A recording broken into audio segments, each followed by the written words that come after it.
What's up, everybody? Welcome back to another video here at The Bad Philosopher. I'm Rick Knight.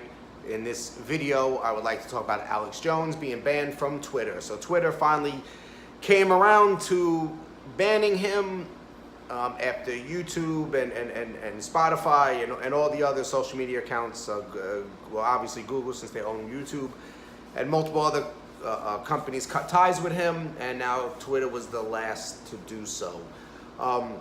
This is a problem for sure, because this is, once again, it's a political agenda of people on the left, and these social media companies are basically owned, operated, and controlled by lefties in California, in Silicon Valley. They banned him. It's all political. This has nothing to do with him spreading hate. This has nothing to do with him being a conspiracy nut. Because there's so many people that are spreading hate, like Sarah Jung, who tweeted a whole slew of anti-whiteness that for quite a few years she was doing that, and Twitter didn't ban her. There's so many crackpot conspiracy theories. Alex Jones is not the lone wolf of conspiracy theories. There's plenty of nut jobs just like him that propagate nonsensical conspiracy theories.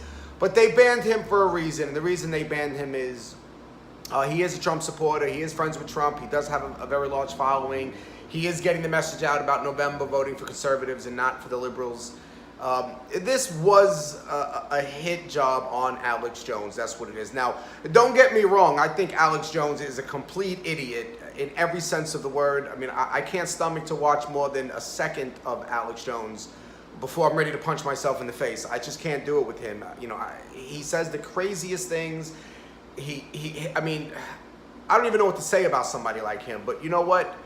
First Amendment, he has the right to say anything he wants to say. If he wants to hold crazy ideas, I think the proper thing to do is to challenge him on these ideas, and make him look stupid, make him suffer the consequences of having crazy ideas, which is, ruining your reputation, losing your fan base. Let the market decide how we feel about Alex Jones, not social media.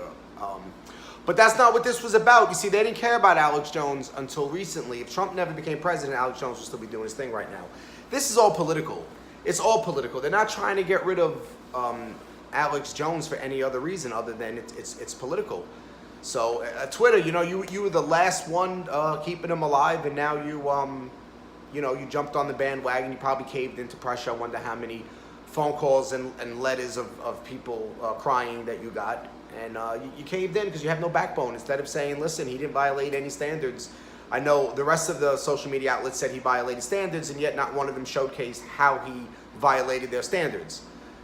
Twitter should have just let him rock out and say, he hasn't violated any standards. There's no need to ban him. Let him do his thing until he violates community standards, and then we'll get rid of him. And then you could have concentrated on all the people that are really violating community standards like Sarah Jung, which of course you won't, because you are of the same narrative as her.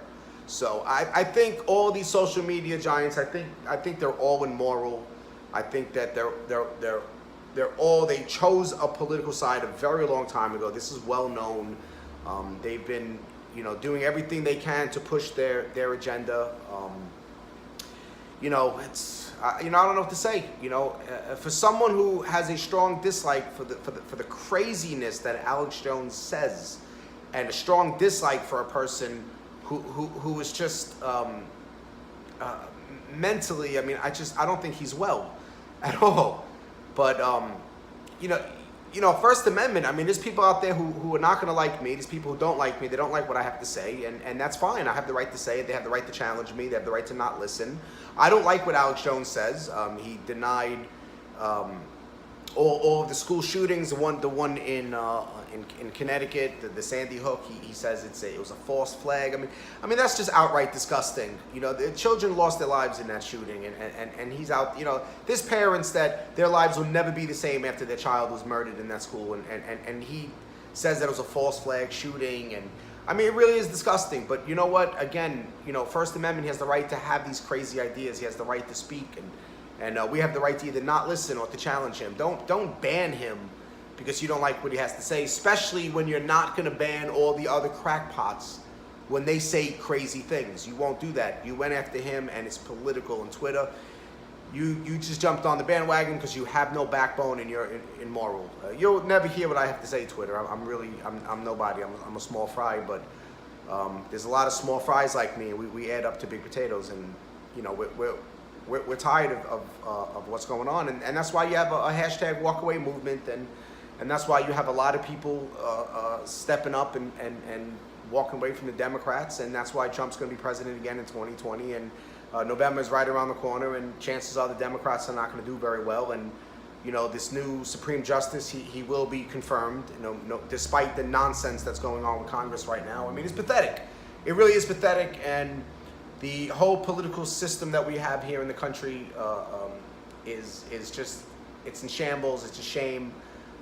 Democrats, you are the embarrassment of the country, not Trump. It's you guys, and Twitter, you're a part of that too. You have no backbone. You're cowards. So that's all I have for today. I just wanted to throw that out there, and whatever. If you agree with me or disagree, whatever the case may be, comment, hit the like, hit the bell wherever it is, subscribe, and that's it. Also, if you would like me to respond to a question, I can make a video response, because let's face it, this channel really doesn't get a lot of traffic, so I always have time for that. Ask me a question in any of the comment sections, and I can, just let me know you want a video response, and I can make a video response responding to your question. And that's it. Thank you very much.